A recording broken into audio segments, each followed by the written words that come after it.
As indicated earlier, and you had the additional info from Isaac, that no political advertisement may be broadcast within 48 hours prior to the election. What are you and your newsroom doing to ensure that your media platform comply with this regulation? How do you plan to create content that aligns with the spirit of the regulation, which is to give voters enough information required for them to reflect on their voting choices? And how do you plan to treat political stance and the advantage of the political incumbent? So again, the 48-hour prior to the election rule, in terms of advertisement and in terms of giving people the right to reply. So advertisement is completely banned. And then when you cover the election, you must make sure that you give people right to reply within that 48 hours. What are the plans, if any, in your newsroom that you have put in place to ensure that you comply with this regulation? And how do you plan to create the content that aligns with the spirit of the regulation, would give us voters and information to reflect on their voting choices? And how do you plan to treat political stance and the advantage of the political incumbent? The group exercise, so we do a 10 minutes breakout room, and you will keep these questions up so that you can deal with a question, and then you choose a person within the group to present some of your suggestions. Everyone's back, Mapi. Thank you, Lamise. Hi, everyone. Welcome back. If you can quickly then start with group one, just to give us like short summary of what they discuss and how they're planning to make sure that their content in the last 48 hours align with giving voters an opportunity to reflect on the voting choices. Group one. Good morning, Mapi and colleagues in the seminar. Group one consisted of Sinesipo, myself, Salma, and Lerato, and I forgot the other colleague's name, Arad. Okay, so what we discussed was the angles of the stories that we will be covering. Sinesipo brought up a point where it's important to advise as journalists that 48 hours, once it comes into play, does it affect, if we are going to be reporting on a particular party, does it affect the majority we tackle in that 48 hours? So if it's not of any concern to, to the audience in general, we have to weigh our, news sense and find out exactly, is it going to benefit the party or is it going to benefit our audience? Lerato also brought up a point saying that we should focus on the voter or the people that in that 48-hour time period. Important things to note, we should ask them, if they will be voting or not which party they will be voting for, because that will be advertising in a sense. But in COVID times, things are going to be different. Will they be voting? Will they be going out to the voting stations, or are they afraid to cast their ballots? So, sometimes they just don't want to vote. So ask them why they're not voting. That's going to give us our newsrooms a richness in a sense, because that's the people we need to hear. It's our audiences that we need to hear from. And in that 48 hours, it gives us a breather as well, because we won't be hearing all the politicking and the marketing and the good stuff that the political parties send us. Just one question, Mapi. Sinesipo asked, since some newsrooms do not have reporters that are working on certain beats, so in that 48 hours, thanks to social media, what if there are some damning statements or anything made by, one particular party against another, or there's mudslinging or something like that? How do we work around right of reply in that 48 hours without making it seem like we as the media are advertising? Okay, that's it from our group. A great input from group one. I think what is important within that 48 hours is that you must make sure that if you have decided to put something on your platform because you think it's important, but it involves a statement that would require for an opposition or another candidate to have a right of reply, you might want to, before you even put it on air, to start chasing the other candidates so that when you put it on air, you can immediately, I think what is important is the immediacy of getting this response. So what social media gives you, because sometimes parties, they respond in social media through statement before they can come to television or radio, is that even when someone says something like that, you can issue a disclaimer that you are searching for someone, but what the information that is available from the party so far is A, B, C, D. So that you cover yourself should you not be able to get the right of reply.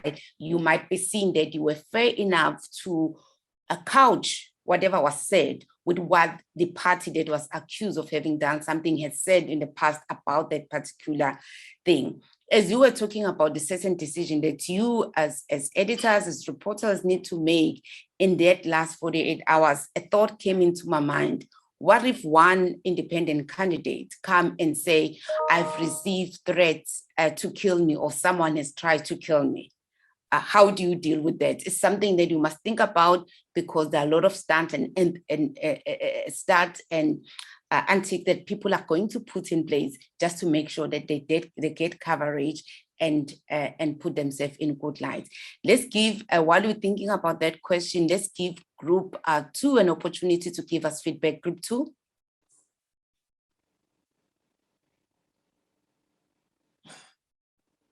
Group 2. I'm not sure if you are group 2. Okay, you can go on with your group. Just let us know who was on your team.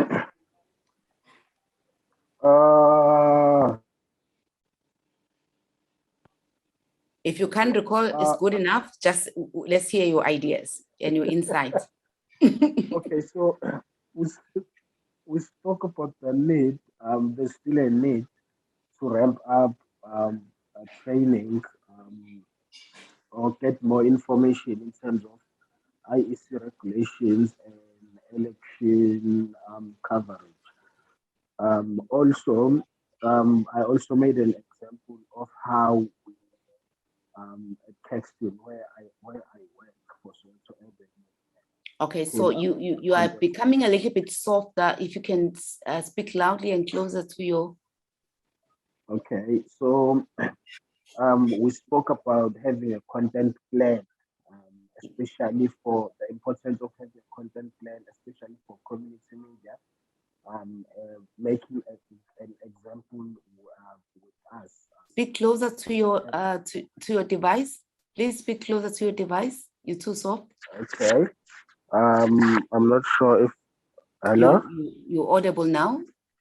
All right. So, with the content plan, we also made an example of community media like us who publish once a week here at South Urban. So that sometimes, actually, most of the time, it's not easy to cover everyone, to cover all political parties and independent candidates. And also because the stuff that they want us to cover, or the stuff that they send us, whether they are doing charity work or they are cleaning illegal dumping sites, it's basically their election manifesto. Say, vote for us because we are fixing this, and that. So the focus that we decided to the thing that we decided to focus on our content plan is the people. We talk to the people, we talk about the people, what are their expectations? Do they know about the voting process? Do they know about their ward demarcations, service delivery issues? What are they expecting? Are they happy with the previous administration? You know, those sort of things, governance issues rather than political issues, because it gets very difficult to give everyone space, and the time is also usually limited. And also the question that you asked, what do we do in that 48 hours if we get such information that maybe someone has been threatened or there's new information that comes up that cannot be ignored. It's usually difficult to deal with those things as the same with um advertisement 48 hours. As journalists and editors, especially for in the community media space, I don't think we have the power to make those decisions in terms of adverts. I'm not sure, maybe some do, but I know in my case, I don't have the power to. I've never dealt with that. Maybe I still will, but I've never dealt with such an issue where I would Yeah. have to say, no, we can't have this Mm. because it's 48 hours before election day. So No, I think more thank. training or more information is still needed in that regard. So thank you very much, Mzwandile. So in your case, community media, it is about management of scarce resources. And as you manage scarce resources, it's very important to have your own content plan and cover issues rather than let your diary be dictated by the events that are done by political party. I like that very much. Group 3, please. Honorable Speaker, I'm not sure if we are group 3, but I'll give you some feedback on our behalf. First thing, we want to congratulate Lungile Langa, who will be spending their first time covering elections this year. It's very exciting for a journalist. Yeah, in terms of that regulation, the one thing that we were discussing was how in the past with broadcast media, what we've done is in that 48 hours, you just do a wrap or a summary of any coverage that you've had. As you said, no new interviews. If there's something that needs to go, that needs to be in the public domain and then would need a right to reply, we make sure that we have that clip, the right to reply, before the first story even goes to air, so that there's no one that's going to come back to us and say, oh, you didn't give me the time, blah, blah, blah, just to cover ourselves. We were chatting about when I was working in community radio in Makanda, because there was this management of resources, what we did was we partnered with the local newspaper at the time, because access must be accessible. And for all those dozens of parties or candidates, we got kind of one line from them saying, this is how I choose, how I feel I want to run this thing. We got it on air, just that one little line from them. We printed it on the paper as well, so that the listeners can then engage with it, engage on air.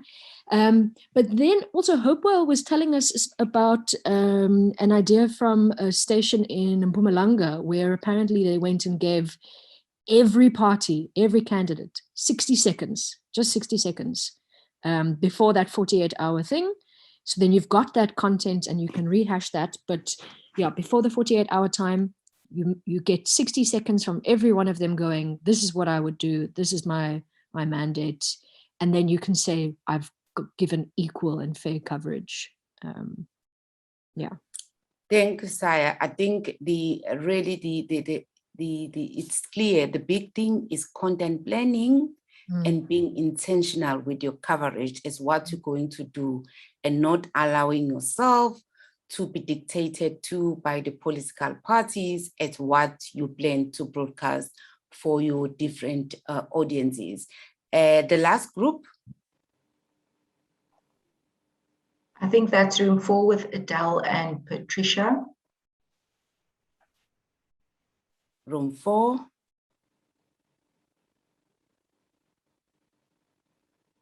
Room 4. 3, 2, 1. Okay, room 4. Your opportunity. Hi, everyone. Hi, Patricia. I'm sorry, I missed our conversation, and although I'm back now, so I wasn't part of it. I'm sorry, I had to go off for 15 minutes.